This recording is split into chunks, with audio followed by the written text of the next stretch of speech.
Hi, good afternoon, Mrs. Wilson. Sorry for the late response. It's been really hectic.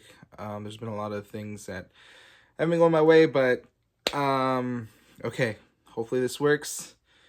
I'm going to talk about the critical incident that kind of shaped this whole discussion we're about to have right now, and I can honestly tell you, I think it was my first year of teaching eighth grade.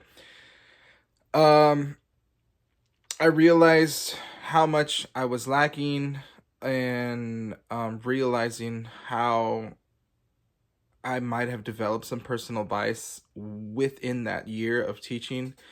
And regarding students, it wasn't a racial bias or anything like that. It was more like realizing, or not realizing, but coming to a realization and making myself believe or think that, this student doesn't care, or this student doesn't want to do homework for them, and therefore they have no motivation to do anything. They show up to class late all the time. Their parents never show up to the parent teacher conferences, and it just becomes a gigantic snowball at that point. And I realize now, and I think I realized it at the end of the year, that I was part of the problem. I Every time I tried to work on solutions and things like that, regarding schoolwork and stuff, it just never seemed to work. And I felt like maybe when I look at it retrospectively, I think maybe I gave up. Um, Not necessarily on the student, but it became increasingly frustrating to have one breakthrough moment amongst so many moments that I felt like I was backpedaling, or the student just displayed like maybe they didn't care, but I didn't take into the fact that the student didn't have both parents at home. The parent that they did have wasn't really a responsible parent. This student would wash their own clothes. The student would make breakfast for their younger siblings. Um, there was just so much going on with this student behind the scenes that I didn't lend enough credence to why they were struggling in the classroom. And I think I had developed a bias like, oh, this person doesn't care. They're not doing well in school. I don't even know if they're gonna graduate. Like developing all these things that I was thinking about the wrong things when I should have thought about, okay, what is going on with this student behind the scenes? Learning more about them. And as I learned more about them, I realized how wrong I was and how much this bias that I had was creating was really bad.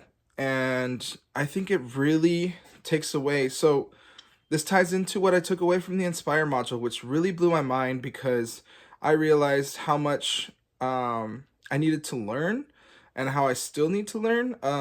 For example, like identity markers. Mine were like identity markers for me are like interests, personality traits, religion, things like that. And I didn't take into account this student's identity markers, or being aware of their social cultural what's it called, cultural consciousness.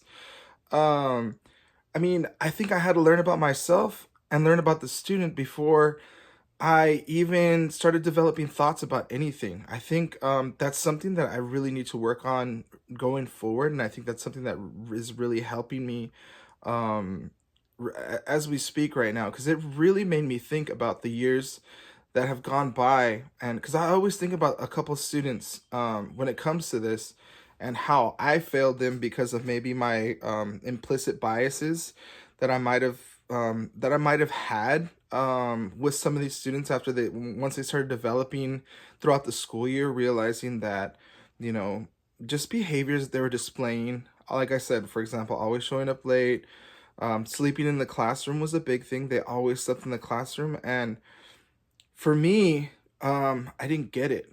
I didn't understand it, and I started developing my own thoughts about that, my own biases, and that was really bad. That was not the way to do it. And it was my first year of teaching eighth grade, and it was tough. I was given a tough class. Even my colleague, who was the other eighth grade teacher, told me that that we gave you the tough class because it was a lot of boys, and we thought that you would be great for them. And I was, but I really do feel like I failed those particular students that I'm speaking about right now.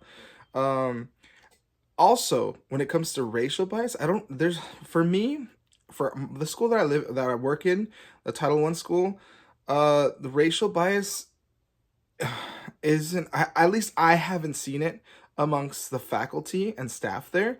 But when it comes to students, my school is 95% Hispanic. And there's very little cultural diversity.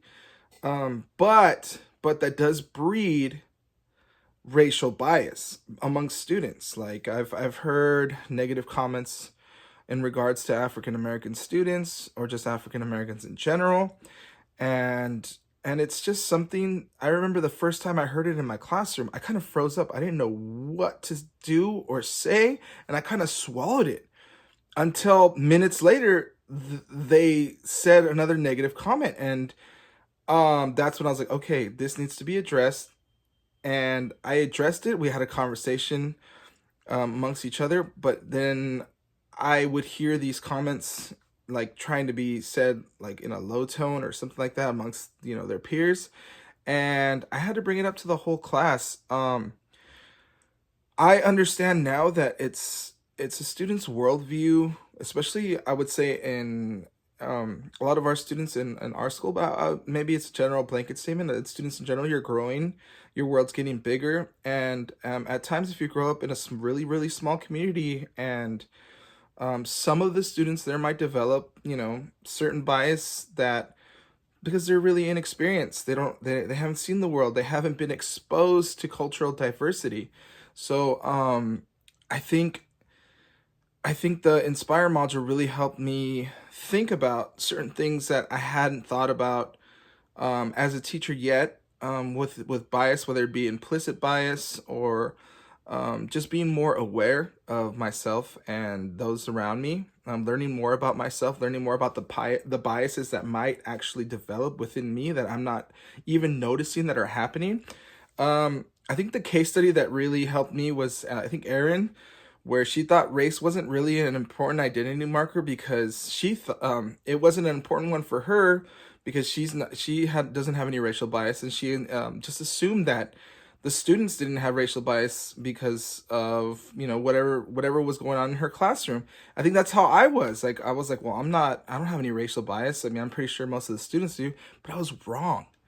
I was completely wrong. Like there was racial bias within students, and it was something that when I heard racially insensitive comments, I was like, "Oh man, how do I handle this?" Like I other than saying, like you need to really rethink what you're saying.